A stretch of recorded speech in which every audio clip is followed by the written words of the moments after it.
You're listening to the Brick by Brick Podcast. Hello and welcome back to the Brick by Brick Podcast. I am here, John Erico, as always with Ryan Goldfarb. This is a special episode because this is the first episode that we are filming, or not the actual first, but the first that we're filming with the intention of sharing it with other people. So we're very excited and we have a great topic. Ryan, do you want to introduce it?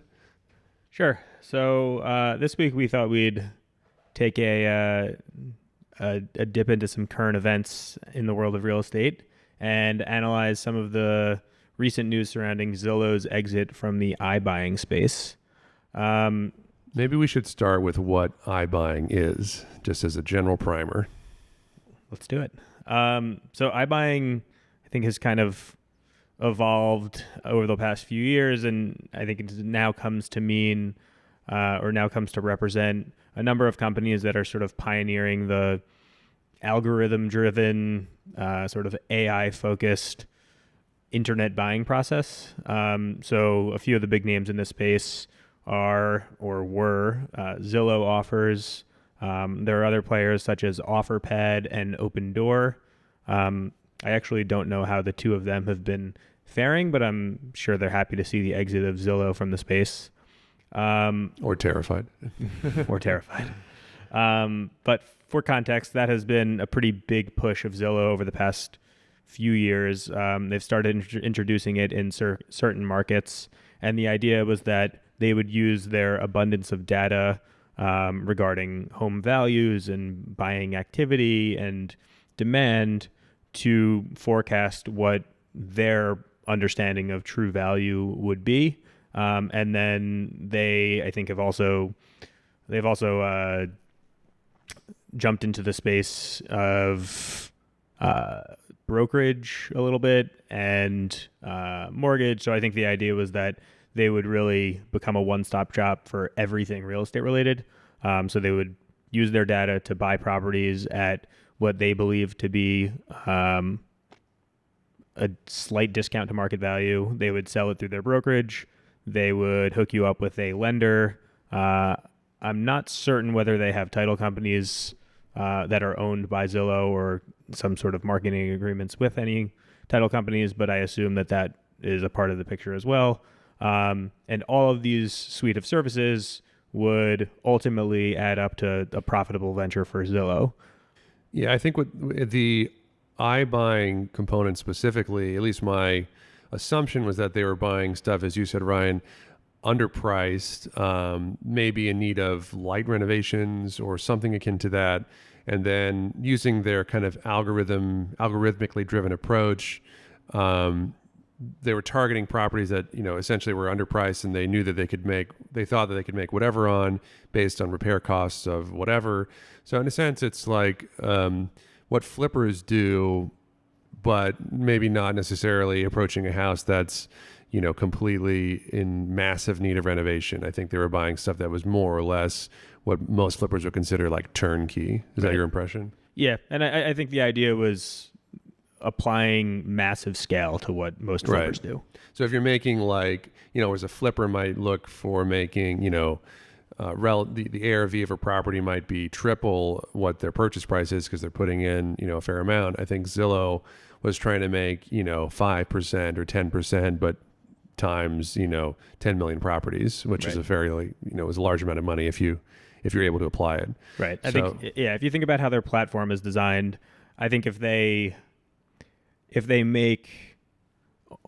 most flippers are looking to make $30,000 on an average deal, in this context, I think Zillow may have taken the approach and said, well, we can stand to make $15,000 or $20,000 per property because in addition to that, we're going to make something on the real estate commission. We're going to make generate some ancillary income off of the mortgage side of things, perhaps the title side of things.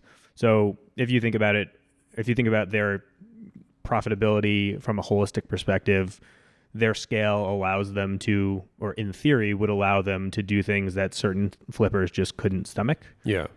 Also, they're very well capitalized. Right. So I think for a flipper to do this, you would, there's no way that a single flipper could buy even 100 homes in a year without a massive operation, whereas Zillow was buying thousands upon thousands a quarter.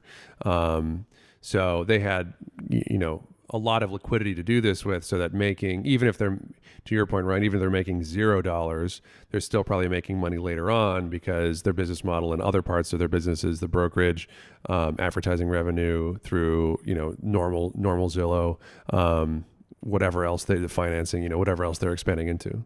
I think from that perspective, it sounds kind of like a brilliant model, right? Because you can be not necessarily agnostic about making money on a flip, but you don't have to be, if you're kind of like in the realm of correct, you could probably do very well. So like if you're like, maybe you make 5% on one, you lose 5% on one, you make 10%, that, if you're kind of in that realm and you really have faith in the rest of your business model, it sounds great. Right. And beyond that, I mean, the amount of data that they're armed with, they should in theory be able to make as good of a guess on on the value that they're going to be able to sell a house for than anyone else. I mean, certainly anyone can go pull comps and can try to get super granular with it. But if you want to just kind of do like an off the cuff analysis to understand how certain properties might compare to one another, and perhaps even diving into some of the insights that they can glean from traffic patterns on their website and just kind of aggregating all of this demand info, they in theory have the opportunity to do things that most flippers cannot. Right. They presumably have access to the more or less the same data that anybody would have, but even more because they have their own internal metrics about what houses are seen the most or clicked on the most. And they presumably they have a ton of data analysts going through and combing through that data and really trying to understand what that data means in ways that most laymen are not doing. Yeah, exactly. So from that perspective, I guess it's sort of surprising that it failed in the way that it did. Right. And I think the failure, I think, Ryan, you have some more specific numbers, but it's to the tune of a lot of money that they ultimately lost through this venture. Yeah, so according to the most recent thing I read from Bloomberg Business Week, what they classified as the Zillow iBuying dumpster fire came to the tune of a $569 million loss. And I believe that the way that was quantified was based on a write-down that Zillow did on their inventory. So essentially what that means is one quarter they reported and said they had $1 billion of inventory on hand. The next quarter, that same inventory with no changes, apples to apples comparison, they had to write down the value of that inventory by $569 million. And obviously the percentage there is not exactly accurate. I don't know what the previous value of all of that was, but the important thing to note was that inventory was previously $569 million higher, which means that Zillow previously had vastly overestimated the worth of their holdings through their iBuying program. Yeah. So I think the question is, the question of discussion is sort of why. And I think it'd be an interesting topic for us to broach because we're both in the space. I mean, one thing that we don't know is, kind of the internal Zillow workings of the company. And I think your point is very important, which is that about how this kind of set up the whole Zillow ecosystem. We don't know how those other ancillary businesses did or didn't do in the context of the buying business. So maybe they made more money than, whatever. We're just looking kind of at the exogenous factors. I think, Ryan, we were talking before this episode a little bit about the topic, and I think it's very easy just to, from the perspective of a real estate professional, like a flipper, to just say like, oh, how stupid, how could Zillow ever think that they could do this?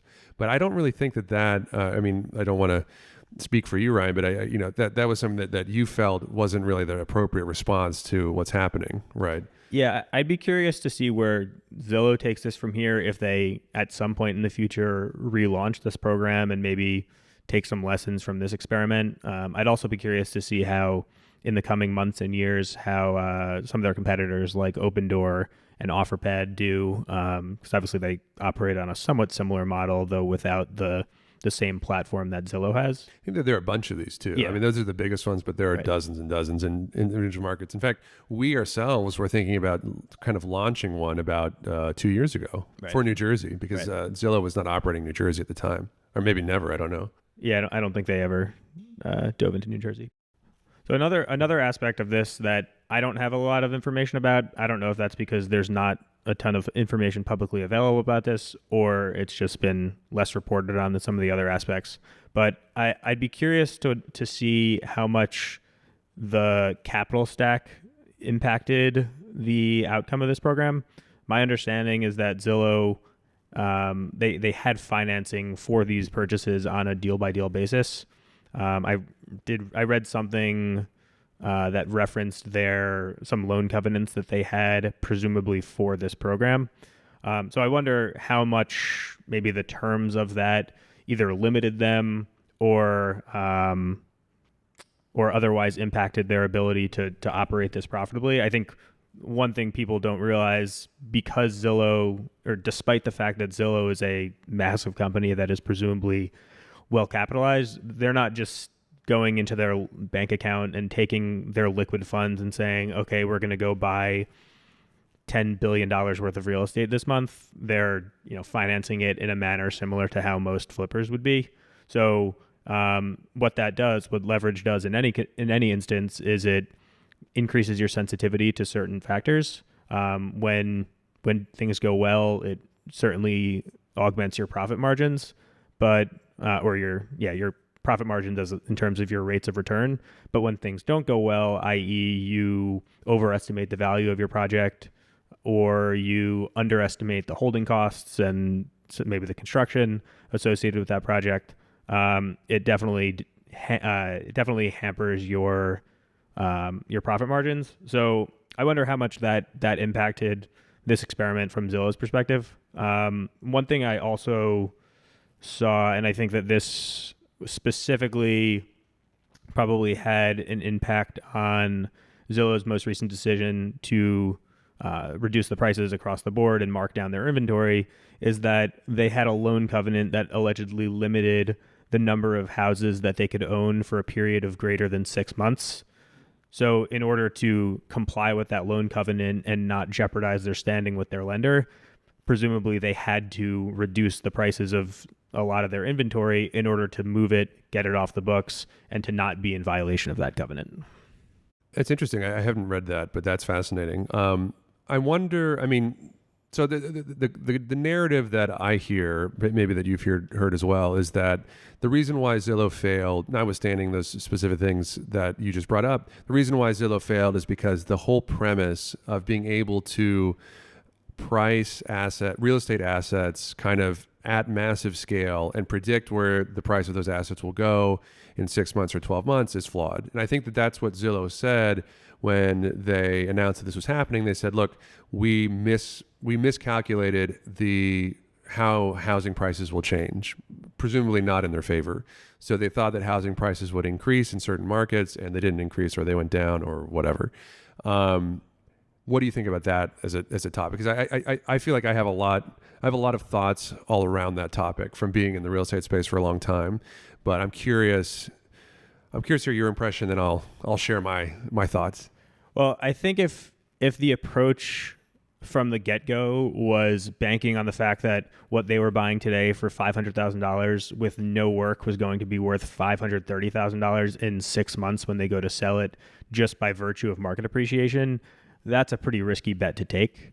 I don't know if that was their bet. I assume that their bet was that they saw assets and they said we could buy it for $470, but the true market price is $500. Right. So we'll just buy it and then flip it. Yeah, I think, or maybe a combination of both, right? Yeah, this is like sort of where I hesitate to take a super strong stance, because I think it's really hard to have an opinion on whether or not that is a sound or flawed approach, because you don't know what the algorithm looks like that makes that determination. So if they're just looking at like very vanilla data points such as bedroom count, bathroom count, square footage, location, and maybe a few other related factors, and they're saying, oh, this house should be worth 500, but it's only listed at 470. There are so many other things that may be a sound approach in certain instances, but I would say that without a comprehensive data set, it's very hard to say that that's going to work every time. One thing that I think contributes to this considerably is how homogenous the housing stock is in a given market. Exactly. So if you're in Phoenix, you're probably going to have, especially in more newly developed areas of the city or of the metropolitan area, you'll probably have more homogeneous housing stock. If you're in a specific neighborhood, that entire neighborhood may have been built in the 1970s or the 1980s or 1995.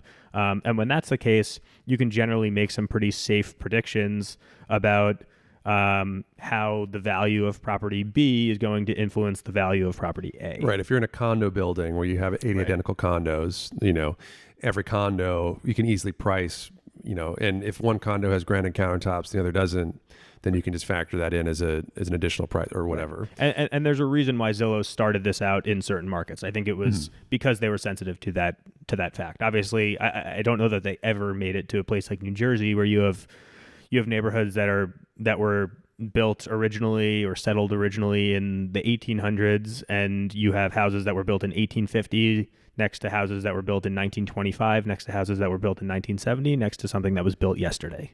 Yeah, I mean, for me, it touches on kind of a larger point about real estate investing in general. And we've talked about this even before on the podcast about sort of why is real estate investing an attractive asset class, particularly the type of investing that we do, which I think I would broadly classify as value add investing. And the real premise, I think the underlying assumption of all that investing is that it is possible to find mispriced assets. I think and that's why real estate has these barriers to entry, and that's why real estate is much more difficult and much more less fungible than stocks or bonds or whatever, any other asset class you want to talk about, because setting a market price for determining what a home is worth is very difficult, and you can still find very frequently assets that are truly mispriced. Like if the real estate market was perfectly efficient, you would assume that, a house that needed $150,000 of renovations, and somehow you knew that number exactly, that house should be worth exactly $150,000 less than the identical house that doesn't require $150,000 renovations. But that simply is not true. Even in a condo scenario, right? If you looked at a condo and said, yeah, these are the exact same condos on the exact same floor, different end of the floor, this one needs 50 grand of renovations, this one doesn't, are you going to price that one 50 grand less? Probably not, because you don't know that it's going to be exactly 50 grand. Or maybe not for other reasons. Maybe it's only priced $10,000 less, or maybe it's priced $100,000 less. So I think trying to kind of bank on those arbitrage opportunities is kind of like the name of the game for a lot of real estate investing. That's why I think, we always talk about the importance of deal flow, and it kind of gets into like how wholesalers make money, right? Wholesalers essentially make money on that arbitrage. They make money because they think, oh, this is mispriced and I can do nothing to it and sell to somebody else for however much more. Right. Yeah. I think another way to think about the approach that Zillow is taking, and the approach that I think any iBuyer would have to take, is that what you're trying to do is convert something that is highly subjective, i.e. the value of a property, and make it something that you can determine based on an algorithm, based on a formula, and sort of like bypass a lot of the brute force work that one does when trying to value a property. Right. I think, the challenge is, in the stock market, for example, which is extremely, I would assume most people would assume basically perfectly efficient, in that no one has an inherent advantage over somebody else, except if you have some sort of insider information, which is why it's illegal. But, the value of a stock is not necessarily tied to the performance of the company, or really any factor of the company. It's tied to what other people might value that particular share of the company at, or value the company at. And so that's great, because you're kind of, and obviously, indirectly, many factors go into that valuation. How's the company doing? How's the market? How's my perception of the market? How's my perception of the company, the leadership, whatever else? But you're kind of removing all of that and just saying, well, the stock is worth whatever anybody's willing to pay for it. And in real estate, that's the same answer. Your house is worth what anybody's willing to pay for it. But what Zillow is doing is essentially saying, like, assuming we don't even have that, market really, like, how can we come to a price? That's only one data point. There's only one data point, which is like, what are the comps, right? But all the other data points that they're looking at, like the number of bedrooms, the location, the quality of the home, when it was built, does it have granite countertop, whatever else, all those things are trying to put into a number. It would almost be like, to me, saying like, how much is Tesla's stock worth? And I'm going to look at the share price of the stock right now, but also I'm going to look at, their sales performance, their revenue, how much I trust Elon Musk, do I think Elon Musk is really handsome or not, whatever, like all these other factors. And it's like really tough, I think, to come up with that number. Yeah. And again, without having all that much insight into what Zillow's process was for valuing these properties, if you're going off of something that is algorithmically driven, you really need to be spot on with that algorithm, because if you're, let's say the average price point is $400,000, if you're off in your numbers by even 5%, that is $20,000 in value on a $400,000 property. And in many cases, that would be the difference between being profitable or being not profitable.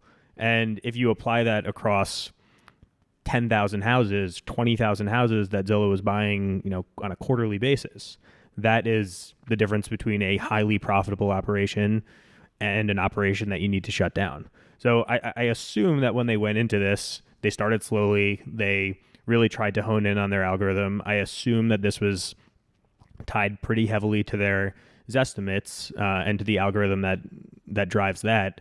But obviously that has improved over time, and I think that was probably the impetus for going into the iBuying program when they did, because they probably felt like they had reached the point where that Zestimate was something that they could bet on. But it's really hard to do that, and I think this is like what I was saying to John earlier, is that it's like the natural reaction for, I think, anyone who's a real estate professional, whether they're a flipper or a realtor, upon hearing this news, the natural reaction would be to say, oh yeah, of course this didn't work. My job is very hard. I have to go through, I have to find comps. I have to understand that like this comp was different than this comp for this reason and that reason. I, maybe need to understand some of the qualitative factors that aren't necessarily reflected in the purchase price or in the square footage or the bedroom and bathroom count. And, that's why I'm a professional. That's why I'm a real estate agent or a flipper or a successful appraiser. And I understand that point. And obviously John and I have been doing this and are kind of in that camp, but there's a reason why Zillow is a multi-billion-dollar company. They're not dumb money, and they didn't just do this on a whim. There was a lot of thought and a lot of planning that went into this. So I guess I am not surprised that it didn't go exactly as they had hoped the first time around, but I wouldn't necessarily discount their ability to revamp this process, revamp this program, and come back in a few years with a different iteration of Zillow offers, and to do so with maybe some more success, taking some of the lessons that they learned from this experience. I think one, immediate thought I have in response to what you said is that a lot of people in the real estate industry think that appraisals are complete BS. And ourselves included. And I think we've even talked about that on this show before. And maybe the process of obtaining an appraisal, I think, is kind of like, I don't want to use the word arbitrary, but it's difficult. But to say that appraisals are, I think when you say an appraisal is BS, that naturally means that it's also valueless. Like it has no, inherent value at all, which is like a random number. But that's not true at all. Appraisals are really important. Appraisals are what your financing generally is based on. And appraisals oftentimes are a basis for how to price your home for a sale, or how your home will be assessed for taxes. So appraisals are actually quite important. And again, appraisals in the, kind of like pen and paper, non-algorithmic world are looking at the same factors that Zillow looked at. They're looking at the comps, but also adjusting for things like square footage or quality of the build or certain upgrades or the size of the lot or whatever else. So, to kind of discount entirely Zillow's premise is to also discount entirely what an appraiser does, which is, the basis, I think, of much of real estate. Whether or not you think that number is completely arbitrary or not is not important. It's that number, however it came up with, is very important. Yeah, like it's a significant number. I think what all of this also speaks to is, as you alluded to before, the inefficiencies of real estate. So, one example of that is that if you have a house that you list for sale for $499 and you make that decision based on sound assumptions about comps, and everyone is in agreement that is at least a realistic listing price, you might have 30 different groups come through the property, 30 different people look at it, 10 people offer on it, and I'd be very surprised if those 10 people are offering the same number. Mm-hmm. So and again, you never have that in the stock market, right? You wouldn't say I'm going to pay 100 for Tesla, I'm going to pay 50. No, you pay the market price. Right. Well, yeah. So you can bet on it going up or down through optionalities in the stock market, right? But if you want to buy the equity, you're buying the price. Right. So I guess like one way of saying it is that the value of a piece of real estate, at least for like owner-occupant purposes, or especially for owner-occupant purposes, is going to be individualized. That property that's listed for $499 might be worth $450 to me. It might be worth $475 to John. It might be worth $500 to somebody else, and that could be $0 to someone else. Yeah, and then other people might just be completely disinterested in the property for whatever reason. And what drives that is that I have different needs than John has, and the third buyer has different needs from the two of us. So for some of us buyers, having parking might be super important. For others, having an extra bedroom might be super important. We might have different tastes. The house that we're looking at might be decorated in a contemporary fashion, and one of these buyers might have a preference for something that is a little bit more traditional. I might think that the house requires $10,000 of work because I'm thinking I'll do it myself.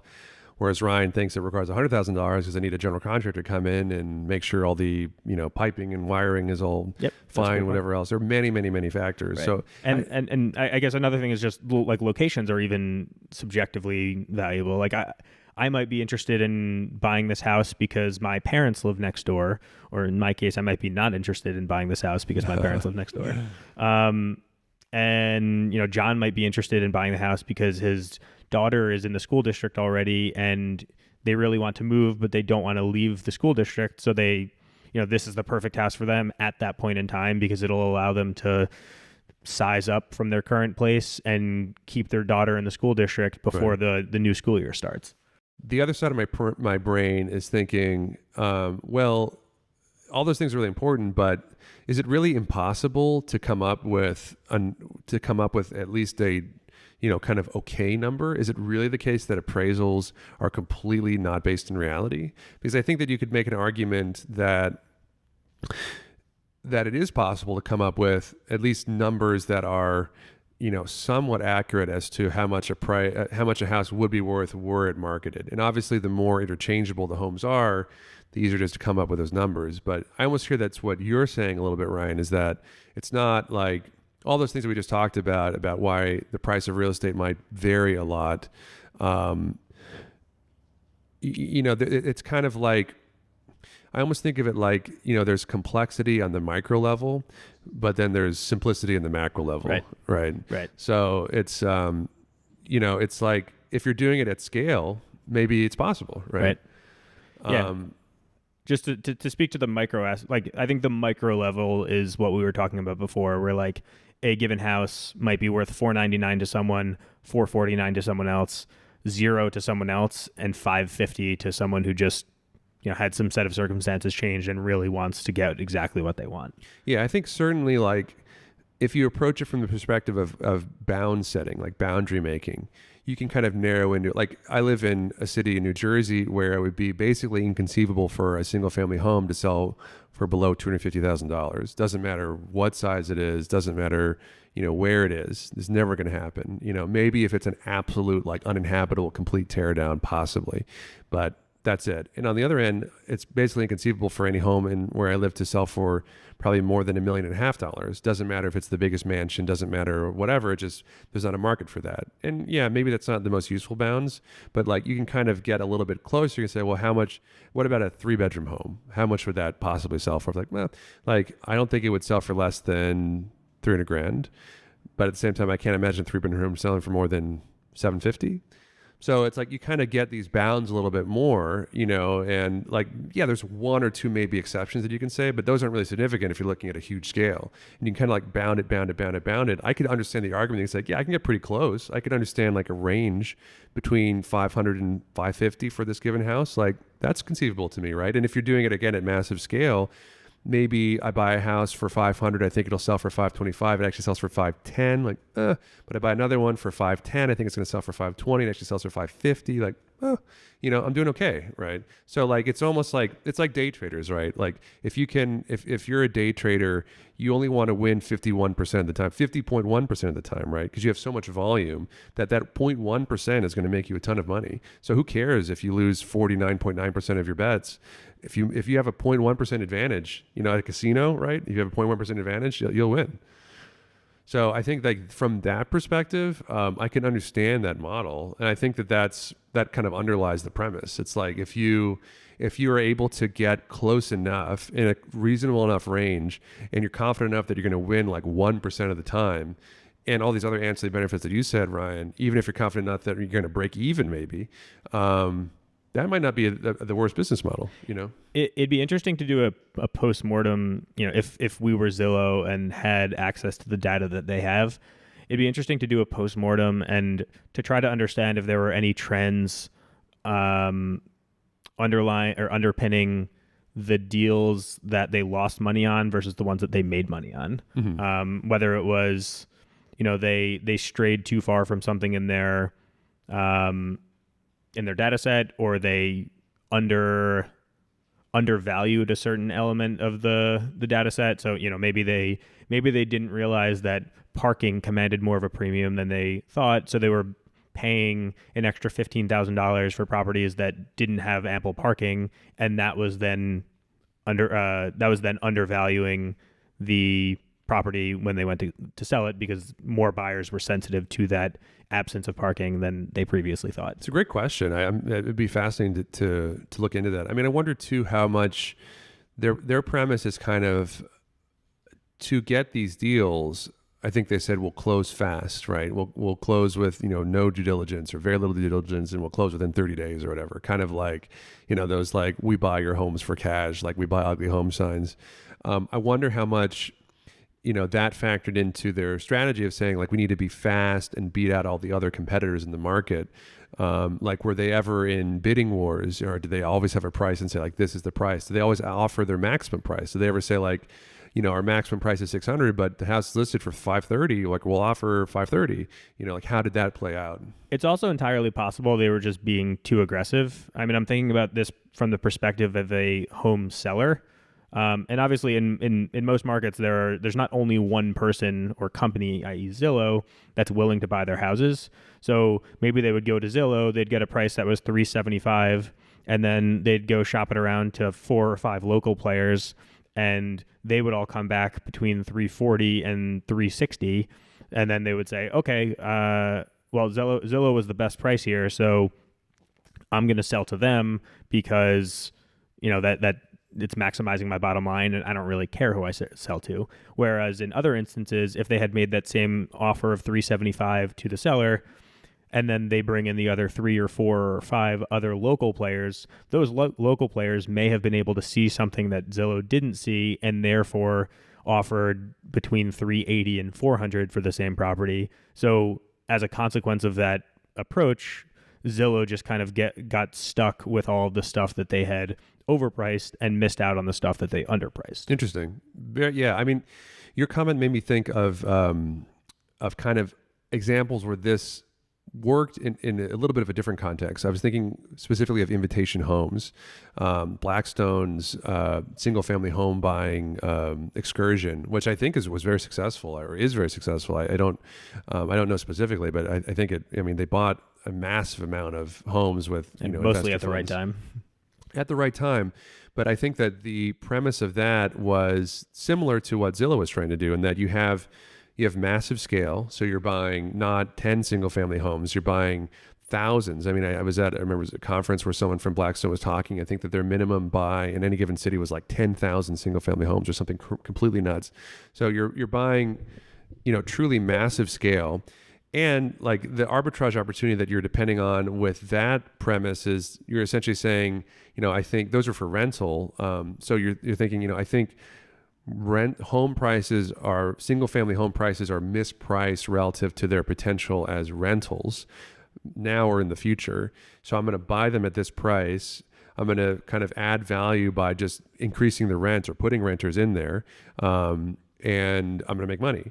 And I think that worked. And I assume that part of the what underlied that model is the same thing that Zillow was working on, which is to say, how do I value these single family homes? In that case, how do I value the single family homes, not for resale, but for rentals? But it's the same idea, right? Yeah, I think that's a more forgiving model though. And I think that's an easier bet to make on the macro level, because if you're doing rentals and you're off, you buy something for 200 that the market determines should be worth 180. Well, if you're flipping it, that $20,000 might be your entire profit margin. That might be the difference between being profitable and losing money. If you're doing this as rentals, that $20,000 in cost basis is probably going to be financed and might be the difference between an extra $50 a month on your mortgage payment. So in that context, you have more runway to be wrong on either end of the spectrum. Either your costs and thus your holding costs might be a little higher and you can stomach that, or maybe you mispriced your rent a little bit, and instead of renting for $1,200 a month, it rented for $1,150. But in either case, being off by 5% is not going to be nearly as catastrophic as being off by 5% on a flip. And you're secured by the asset too. I mean, we see this even in what we do ourselves, I think, because we talked about this in previous episodes about how difficult flipping can be. And I think it's that exact point, Ryan, is that, if you're off by a little bit in a flip, that's way different than to your bottom line than if you're off by a little bit in your rental assumptions. And, when you're doing a house to flip, you're more than often not all in on that strategy. It often doesn't make sense to put the amount of money that you might have to put in for a flip in the time period that you have to do if the ultimate goal is going to be as a rental.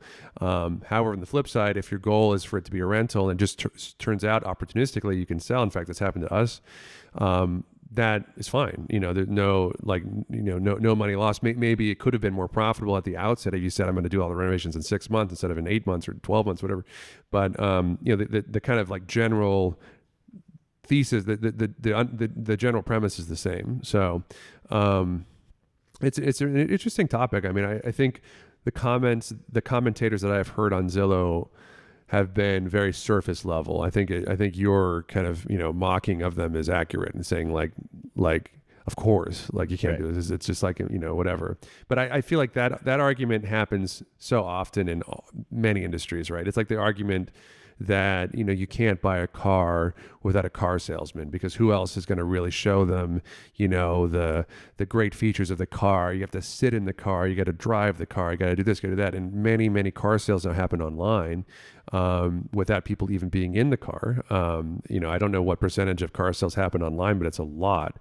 And so it sounds to me like when people were saying before the internet, when the internet was like kind of just becoming the internet, right? People were like, like what no one would sell books online. You go to a bookstore, you got to read through the book, you got to touch the book, right? I mean, come on, no one cares about that now. Have you seen anything about, I guess, prior to this latest surge of news, have you seen anything about how Zillow Offers was doing, like maybe the 15 or 18 months preceding this latest change? I hadn't, but I'd assume they've been doing well, because there've been many competitors that have sprouted up kind of in their wake, And I think that it's pretty rare for a company the size of Zillow to have such a big undertaking when we're talking about hundreds of millions of dollars, billions of dollars devoted to this, to then publicly fail. I think like the fact that Zillow did it at all was probably a big, indication that in their micro tests, it must have been going pretty well.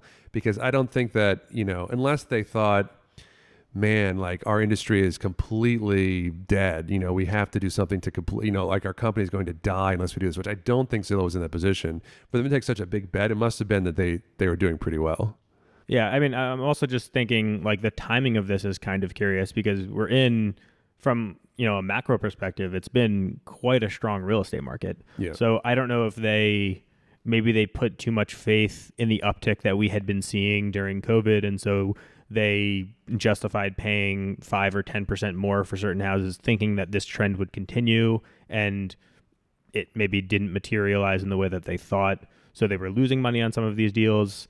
Maybe they were off on a lot of things from the get-go, and that the bull market that we saw over the last 18 months or 2 years or whatever it's been, maybe that surge just kind of masked a lot of their inefficiencies or a lot of their underlying issues. Maybe they really also see the writing on the wall a little bit. Maybe right. They're looking and saying, inflation is high right now. What's that going to do to interest rates? What's that going to do to real estate prices in general? Right. Maybe. I mean, I think, my conclusion or, from this discussion kind of where I'm pointing is that I don't know if the premise was flawed. And I think that's what most commentators say is like, it's just impossible. Like the premise is impossible. I think it's more that I think it's really, really, really hard. And probably the only people that can do it are someone like Zillow or someone with like truly massive scale. But more so that perhaps their execution was wrong. And we don't really know that because we're never going to have access to their like individual data. But it'd be fascinating to see. Right. So, yeah, I completely agree with that. I think there are so many, if I had someone who was truly in the know, there are so many questions that I would ask to try to ascertain some of these conclusions. I'd ask like, can you give me $10 million for a couple of buying experiments? Right. But, obviously without being able to see behind the curtain, there are only so many conclusions we can draw. I'd be curious. I mean, if they come back in a year or 2 or 3 years, I'd be very curious. I'd be really curious to see what's going to happen in the rest of the market. Because there's so many there's companies that I know that were like completely not in this space that are like pivoting into this space. In fact, just yesterday, a friend of mine sent me a text asking about a company I never heard of that's like kind of in this space. It's not exactly what Zillow is doing. I think it's more like just creating a marketplace for flips or something like that. I don't know if they're buying or they're just kind of looking at something, and it's something kind of iteration on this space, thinking like, what do you think about it? Because one of the early investors or founders or something like that wants to exit, and they wanted this guy to buy their shares. And he was asking me like, do you think it's a good deal to buy the shares given all the stuff that's going on? And I kind of said to him what I said on this podcast. Like in some ways I would say no, definitely not. And otherwise I would say possibly, I don't know. Yeah. I think for what it's worth, we maybe could have made this distinction earlier on, but I think it's critical to understand if the intention of purchasing in this kind of iBuyer capacity is to purchase with the intention of flipping or to purchase with the intention of holding. Because I think even through EXP, there's like a integrated iBuyer program where EXP is EXP Realty, yeah. And I assume many other brokerages have something similar, but there's a program where you can sort of like apply to be a part of the iBuyer program, and you more or less give your buying criteria to, I think, a broker who specializes in this program or an agent who specializes in this program. And then that is inputted into effectively a database. And then when something fits your criteria, it's sent your way, or like maybe an offer is automatically generated. I don't know exactly what the mechanics are, but I think that premise is probably more achievable for people like us who want to buy to rent. Like I think we could conceivably operate in this capacity within a very narrow set of parameters in Atlantic City, because we understand our market, we understand what we target, we understand what prices are today and what we're willing to pay for something today. But it's much harder to do that on when your geographic area is more broad. It's much harder to do that when your model is to buy something and renovate and think that you can eke out a $25,000 or $30,000 margin when you go to sell it, because of all the inputs that we talked about before that can impact what that bottom line number ultimately Yeah, it's is. interesting that you say that about Atlantic City and kind of our like expertise in it, because I think that that's like a really, easy argument to like. I think it's easy just to say that, like, yeah, we know Atlantic City really well. Like, we know what we'd pay for, like, and the reason that we know that is because we've been operating there for a long time and we've seen so many houses and, we've seen how the market changes. We know how much we could sell houses for, what we bought for, yada, yada, yada. And like my gut reaction is to say like, yeah, like humans are pretty good at that. They're pretty good at synthesizing lots of different data and kind of putting it into it. But then I thought like, well, what's even better than humans? Like, but taking a lot of data and coming to a conclusion. When I was like, computers, like, right? Like algorithms, like if you have all the data, like a computer is going to, blow you, like, right. It's like playing chess, Right. like, yeah, maybe in the 90s, computers couldn't do it. But like now, like no one can beat a computer playing chess, even on your phone, you Right. can't beat, even the greatest chess players of all time couldn't beat on your phone playing chess. So it's like, yeah, like, I mean, definitely there's expertise there that we have, but I wonder like a computer could do well, Yeah, I mean, I think one thing to underscore in that statement for us and our, insofar as this applies to our activity in a place like Atlantic City, part of our premise is that we are, I think, receptive to buying things. Like we're receptive to buying the right assets at the right price to us. And I think the right price to us in many cases in Atlantic City today is more or less what the market value of that property is. Yeah. Whereas in, North Jersey, if we're looking to buy a flip, we're looking to buy that at a 25% discount to what market value is today. Right. So I think that was more of the space where Zillow was looking to operate in, or like maybe a little bit of a hybrid between the two. Maybe they didn't need a 25% discount, but they needed an 8% discount. Well, I think the difference for us too is that our arbitrage opportunity, our value add, is not something that was on Zillow. Well, it's not something that was explicitly on Zillow's radar. Maybe it kind of was implicit in kind of their pricing, but our value add is that we're taking assets that are mispriced because they're not being used as short-term rentals, but they could be used as short-term rentals, and we're changing them. So it's like, yeah, we're happy buying at market price because we know that market price is still way below, what true market price might be, assuming, the highest and best use of the property. Right. We basically have a macro thesis that we've applied to a micro market. Right. I want to leave with one question that occurred to me when I was thinking about this before we recorded, which is, how much do you think that either Zillow directly or just the industry that Zillow has created or been a big factor in promoting, which is internet buying, iBuying, how much do you think that has distorted the real estate market? And is it possible that some of the gains in the real estate market very broadly have been driven by this type of buying? That's a fair question.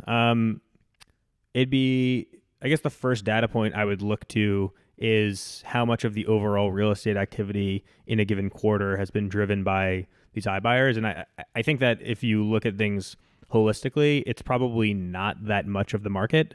But I think if you drill down into certain markets where companies like Zillow or Opendoor or OfferPad are particularly active, it can certainly have an impact on maybe a given neighborhood or a given metro area, perhaps. I wonder, like, that they are that broadly buying.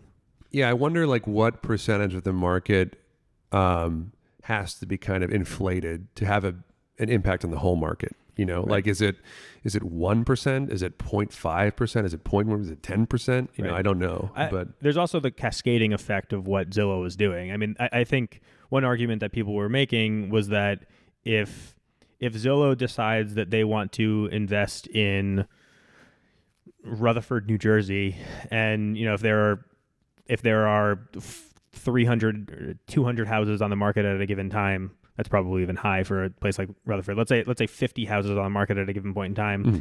If Zillow comes in and buys 20 of them at what they perceive to be a good deal, and then they come in and they buy the 21st at a premium, they've just increased the value of the original 20 that they bought. Exactly. And therefore they are like essentially creating the market for selling all 21 of them. Well, the reason why I thought of it is the exact point that you brought up, because we're buying, in Atlantic City, we're buying a lot of land, many houses too. And, there are occasional land sales in our, vicinity that we may not be buying just because whatever reason, oftentimes because the price is too high. And what I always think is, if even a single plot of land sells for, 20% above what we paid for all of our plots of land, it's extremely easy to make an argument to say, well, all of our land is now worth 20% more. And that's one sale, Right. So that we might have purchased 50 lots. And if the 51st lot is 20% more than all the other 50 are, then all those 50, so it like a very, very small disruption in the market can have humongous impacts on the broader market. This is why I'm wondering, is it 1%? Is it 0.1%? Right. It might be a very small number. Right. And that also circles back to the point you were making earlier about the value of appraisals and of appraisers, which is that they try to bring some objectivity to something that is fairly subjective, which is the value of property. And the way that they do that is to support their assertion of value based on comps and based on objective data. Mm-hmm. So they're doing their job if they include all of those comps, including that 21st sale that marks up the price of the remaining 20. Yeah. But it's also sort of like a flawed model that's pretty easy to exploit if you understand that. Right. Well, I think it's a fascinating topic. I wonder if we'll have an opportunity to revisit it if it ever comes back, or maybe we'll see other iBuying companies crater, and then it'll be a lot easier to make the argument like, well, it's just completely flawed. Yeah. The last question you asked is also interesting because it brought up a follow-up question for me, which is maybe not something we need to discuss today, but I think it's a similar concept, which is, across the board, obviously short-term rentals have been in vogue. It'd be interesting to parse out how much of an impact that has also had on real estate values, both across the board and on a more micro level in certain markets that are particularly active in that space. I mean, totally. My argument in Atlantic City when Atlantic City was passing regulations about short-term rentals, my argument, which I said to many people, was the reason why real estate in Atlantic City, residential real estate, is more expensive is only because of this. Right. It's only because people are realizing that you can use their home as a short-term rental. So if you want to kind of bring the city out of poverty, right? If you want to increase property values and therefore increase ratables because your property is worth more, et cetera. I mean, this is the way to do it, right? Increase property values. I mean, to that point, there are I think the first 3 properties that we bought in town were in about as bad of shape as they possibly could have been, and they were priced almost as low as they possibly could have been. They were on the market for a while, and they didn't sell until we came along, and we didn't pay very much for them. But the only reason why we paid anything for them, the only reason why they had any value whatsoever, was because they had some value as short-term rentals. Right. So in the absence of that, it's entirely possible that those same properties would still be sitting vacant, abandoned, dilapidated to this day. And, Right. It's been 2 years since that time. Yeah. Yeah. I mean, I think it's like a small ripple can cause a big impact. And so I that's what I'm thinking in this context. What impact is Zillow leaving the market going to have? Right. I don't know. So Stay tuned. Stay tuned. Well, it's been a great discussion. I hope that you guys have enjoyed it as much as we enjoy talking about it.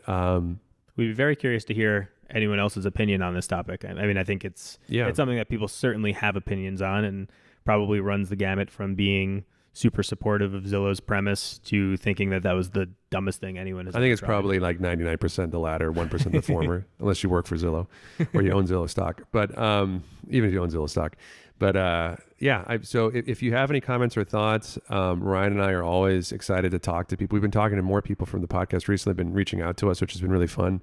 And we try to respond to everybody. I think we have responded to everybody that's reached out. So if you'd like to do that, the best way is through email right now. My email address is john, John, at libertyhudson.com. And I'm Ryan, RYAN, at libertyhudson.com. We are in the process, probably not by the time this episode comes out, but of creating a little bit more of an online presence based on the podcast and based on some of our other investments. So stay tuned for that. We're going to be doing everything under the Brick by Brick brand, and we're really excited about creating some video content through some of our projects in Atlantic City and elsewhere. So stay tuned for that. In the interim, though, if you are able to like or subscribe to the podcast and however you listen to it, that really helps us out a lot because we get to see how many people are following and listening to us, which makes us excited to do more.